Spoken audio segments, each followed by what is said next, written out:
તો આ તરફ ધોરાજીના માતાવાડી વિસ્તારમાં ગટરની સમસ્યાથી સ્થાનિકો ત્રસ્ત બન્યા છે। સ્થાનિકોએ સૂત્રોચ્ચાર કરી વિરોધ દર્શાવ્યો છે તો ચૂંટણીનો બહિષ્કાર કરવાની પણ સ્થાનિકોએ ચીમકી આપી છે। કોઈએ ગામમાં મત માંગવા ન આવવાના બેનરો પણ લગાડવામાં આવ્યા છે। તંત્રને અવારનવાર રજૂઆત કરવા છતાં કોઈ સાંભળતું ન હોવાનો પણ આક્ષેપ તેઓ કરી રહ્યા છે। ગામમાં છેલ્લા લાંબા સમયથી ગટરની સમસ્યા હોવાનો પણ સ્થાનિકો આક્ષેપ કરી રહ્યા છે।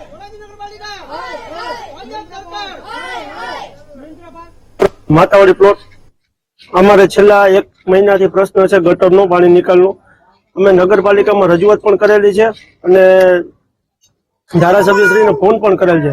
અમારી પાસે અરજીઓ પણ પડેલી છે। તે લોકો નગરપાલિકામાં અમે જાય છીએ, તે લોકોને ફોન પણ આવેલા છે।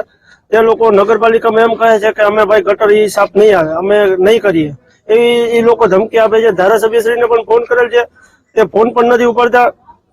અમારા પ્રશ્નનો હાલ કોણ કરે અત્યારે? અમે એ લોકોને મત માંગવા આવે છે તો અમે એ લોકોને ના પણ નથી પાડી, છતાં એ લોકોને અમે ફોન કરી છીએ, અત્યારે ફોન નથી ઉપાડતા, જવાબ નથી આપતા।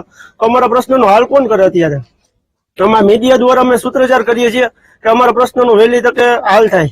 અમે 1 મહિનાથી આડીઓ કાઢી છે નગરપાલિકામાં, તો અમારે અહીંયા ભૂગર્ભ ગટરો ઉભરાવાથી કોઈ અહીંયા કાર્યવાહી નથી થતી। છેલ્લા અમે 1 મહિનાથી આડીઓ કાઢી એમ કે અમારામ નથી આવતું, અમારામ નથી આવતું એમ કરીને ઠેકાડી જાય। પાડલિયાભાઈને ફોન કર્યો, ફોન ઉપાડતા નથી અને બધા એમ કે અમારા વોટમાં નથી આવતું, અમારા વોટમાં નથી આવતું એમ કરે છે।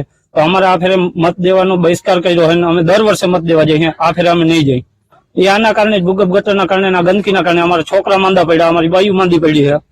અમે અત્યારે કોઈને જાતા છે અહીંયા ગમે એ કામ આવે ને તો એમ કહી દે અમારામાં નથી આવતું। 1 મહિનાથી હું અડિયું કાઢું છું, તો છતાં મને જવાબ દેતું તમે મેન્ડર મારથી યાદ આવે મત દેવા નહીં જાય, કોઈ જવાબ નથી। અમને ધમકી મળે છે કે તમારે આ કાગળિયા લાવો, આ કાગળિયા લાવો।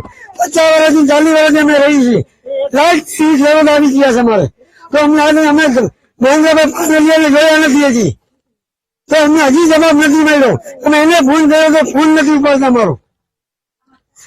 અમે મત દેવા ગઢવી લોકો જવાના નથી। મહિનો દીઠ ધક્કા ખાઈશ, કોઈ જવાબ દેતું નથી। મારા છોકરા દવાખાને દાખલ છે તો કોઈ જવાબ દેતું નથી। અમે વારે ફરે મતદાન કરવા જઈએ છીએ, આજ ફરે અમે ઇનકાર કરી અમે નહીં આવીએ। આજ ફરે કેટલીક વાર હડિયું કાઢ્યું, કોઈ જવાબ દેતું નથી, કેના કેવા જવું? આ મહિનો દીઠ 20-22 દી થતા હડિયું કાઢે છોકરા, મહિનો દી થવા આવ્યો, તાકી અમારામાં આવે નહીં। અમારે અમે કઈ બહાર ગામના તો નથી, 40 વર્ષથી અહીંયા રહીએ છીએ, પણ કોઈ જવાબ દેતું નથી।